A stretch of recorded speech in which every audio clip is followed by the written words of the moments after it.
The European Union wants to integrate successfully with the post-Soviet Union countries such as Georgia, Moldova and Ukraine. However, the ongoing political crisis in Ukraine, which so far shows no signs of slowing, acts as a reminder that the so-called Eastern Partnership program is struggling. So how could EU countries and post-Soviet countries evolve together? And what, if anything, could get in the way to hamper progress? And finally, what actually is a fully integrated Europe? Well, earlier we spoke to Artis Pabriks, the former Latvian Defence Minister and a lecturer in political and economic development.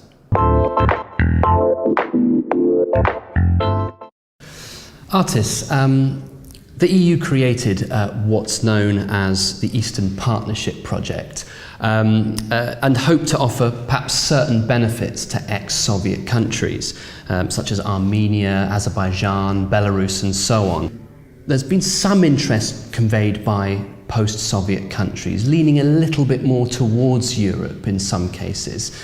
Why is the EU so keen to integrate with post-Soviet countries? First of all, do you think? And secondly, my second question, why is Russian resistance so strong years after some of these countries, these countries declared independence? Okay, well, first, I would probably disagree with the first sentence which you told, that why EU is so keen. Because looking from my personal experience and generally from the perspective of those countries which are closer to the Eastern Partnership members, I would say that European Union actually was not keen at all. European Union was quite passive for a long time. To be more proactive as far as the former members of the Soviet Union and those countries which are now around Russia. And there are a number of reasons for this passivity. First of all, I think European Union is going through certain self-identification crisis.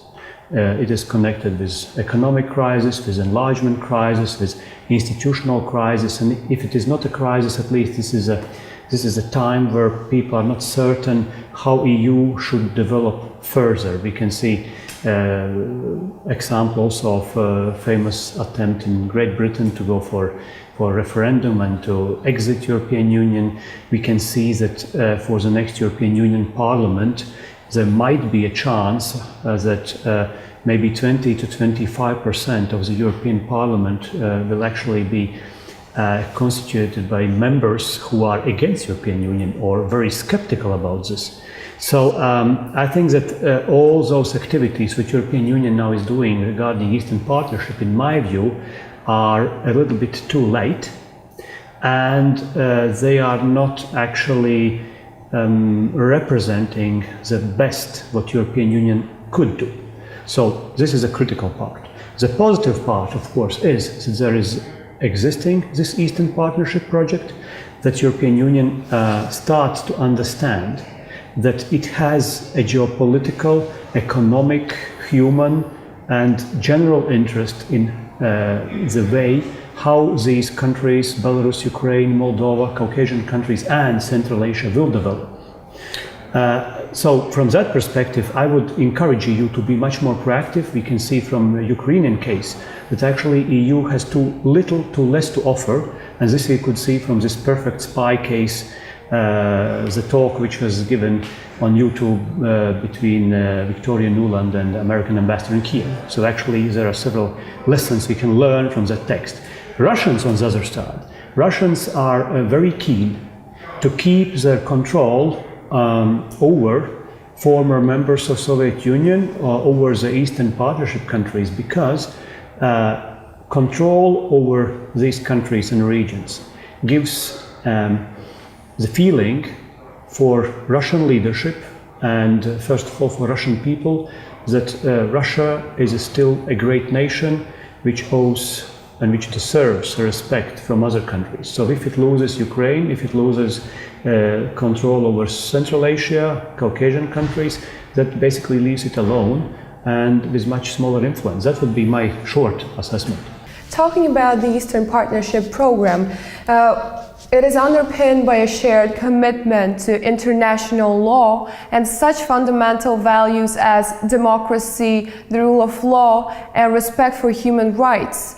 However, some experts argue that the support that EU is giving at this moment should be far more vigorous in the future for the countries who opt for the European path.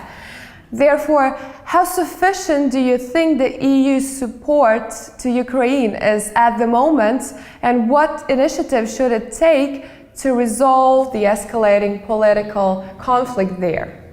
In the concrete case regarding Ukraine, I very much agree with ideas which were lately, I think about a week ago, proposed by one of my friends and political and economic analyst Osland. He actually told that Ukraine is very quickly moving to the situation where there will be even more intense political and also economic crisis. So the question is how much EU, the West and democratic countries will be able to assist Ukrainian people in overcoming the economic hardships created by this political crisis. And this very much will determine how Ukraine will develop in the next few years. Because obviously Russia will be ready to do as much as possible, as much as it can do, but the price for Ukraine will be very high if it will accept Russian help and if it will not receive European assistance. So I think that here I could agree very much that European Union was up to now too passive, but not everything is lost. We have to find the ways how we can support, let's say, pro-democratic, pro-European path of Ukrainian people and possible new government after elections, if it will happen. I think it will be elections there, and by giving financial and economic assistance. Recently, Georgia and Moldova started talks on EU association agreements and a trade pact that would ensure more privileged access to European single markets. In the meantime, Russia is starting to put pressure on Moldova to stop it from completing the deal. Do you see this deal actually taking place? And if yes, then what tools would the EU have over Russia to see the deal through? Well, first of all, choices of Georgia and Moldova is not something where European Union should negotiate with Russia. Because these are and they should be treated as independent countries. So obviously we can expect, and we already see, that Russia is putting an internal direct or indirect pressure on the governments and on public in these countries. At least this is how I see this. At the same time, I think if Moldovans and Georgians will be strong enough to go through with this agreement, war agreements, and sign it, then obviously EU eventually would have more leverage over the administrations in these countries, and that would mean that there is a more chance also for these countries to develop in the democratic way. But we also have to keep in mind that sometimes just arguing about democratic values with the countries which are in transition, and these countries in many ways are in transition or they are in different situations than traditional European countries, we can also demand their transformation. So it has to be step by step, and we have to understand from what kind of circumstances these countries are coming. So Georgia is on the one level, Moldova is on the other one, and Central Asia is totally on a different level. So to demand Central Asian countries, for instance, to be or to deliver the same democracy or liberal democracy like it is in Germany or Latvia or Poland, that would not be very smart. And even though the Eastern Partnership project has said it does not expect to see full membership of post-Soviet countries in the future. What is the possibility of nations such as Ukraine, Georgia, and Moldova becoming member states of the European Union in the long term? And how might the relationship between Russia and the European Union evolve if this was the case? Well, first, I am among those politicians who are arguing that we have to keep doors open for applicants. And I think here, basically, the litmus test is also a relationship to Turkey, which at this stage is in a not best condition due to prolonged negotiations and a number of other problems.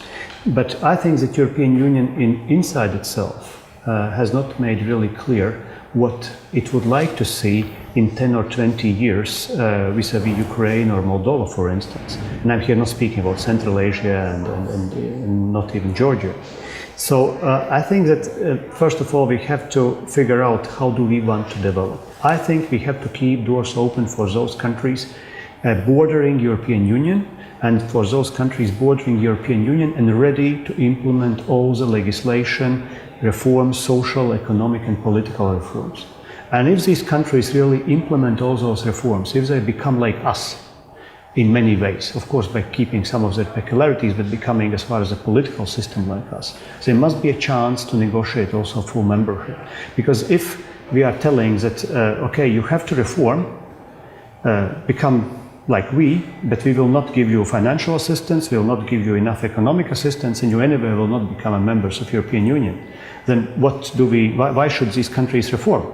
Then of course they will more orientate towards East, towards Russia, and maybe find more support in Russia, which will keep them with open hands. So I think European Union first of all have to figure out what itself it really wants from Eastern Partnership members in very far future, not in 1 or 2 or 5 years, but in 10, 20 years. Secondly, I think that Russian case is a very sensitive one because we do not know for sure how Russia will be seen from inside in 2 decades. Because Russia has a lot of internal problems. Its economy doesn't have a long-term sustainability, at least not according to judgment of experts who understand, let's say, the Russian economy. Secondly, Russia has a huge demographic problems. It has a rising Muslim population. In 1 or 2 decades, about 25% of Russian population will be Muslim. So that also would mean that because of authoritarian policy in Russia will rise also, let's say, religious extremism. Thirdly, there is a large problems in Russian territory as far as the Far East, which is becoming more depopulated, and where you can see the influx of migration from China, as economic interests from China. So we cannot rule out possibilities that Russia also itself politically is becoming an unstable country. A little bit maybe it's a dreaming, but something maybe similar like in Ukraine. And that might bring a very huge burden on EU and first of all on those EU member countries like Latvia who are bordering Russia. So I'm not trying to describe or depict here some kind of a black scenario, but looking from today's perspective, we cannot guarantee that such type of political stability, even if it is not democratic stability, what Russia enjoys today will exist in the country in 10 years. But let's take a look at some of those issues, because as you just said, Latvia is in Europe. You've had the euro now since January 1st. And very beautiful coins. Freshly minted, I've seen. But you know, you mentioned there that there could be pressure on Europe. So countries like Latvia, or Latvia itself, if you like, has to step up to the mark, being part of Europe. It's close to the border, as you said. What role could Latvia, in this case, play in promoting political and economic cooperation between Western Europe, Eastern Europe and South Caucasus?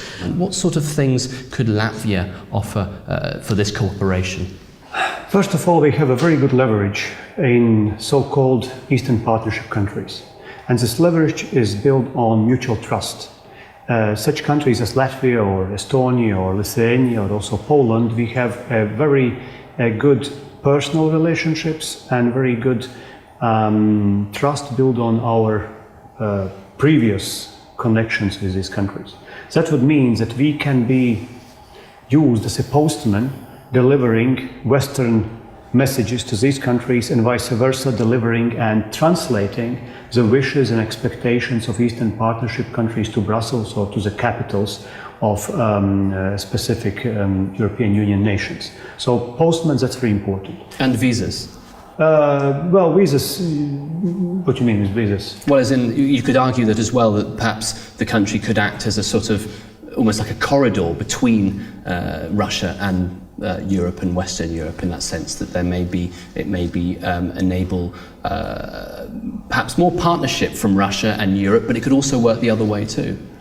Yes, and the second part, of course, is that we have to be, as national countries, more actively involved also in promoting values, democracy, connections between, let's say, Ukraine, Belarus, Moldova, regarding our own states. So I very much welcome what happened now, for instance, from Lithuanian side, that they have been giving amounts of money to assist people either to go for recreation, for hospitals in Lithuania, or some education projects for universities, because those people who would like to study, for instance, in the West, and they would come from Eastern Partnership countries or Central Asia, they very much would like to choose Riga or Vilnius or Tallinn, and that's a good opportunity. When these people will go back to their countries, they will be already pro-European. So I think education matters here very much.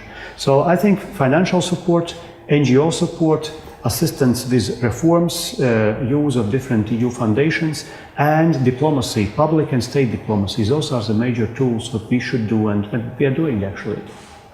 Okay. Thank you. Thank you. This was the interview with Artis Pabriks on the EU's integration with former Soviet countries. For more exclusive interviews and top headlines, stay tuned to Dukascopy TV.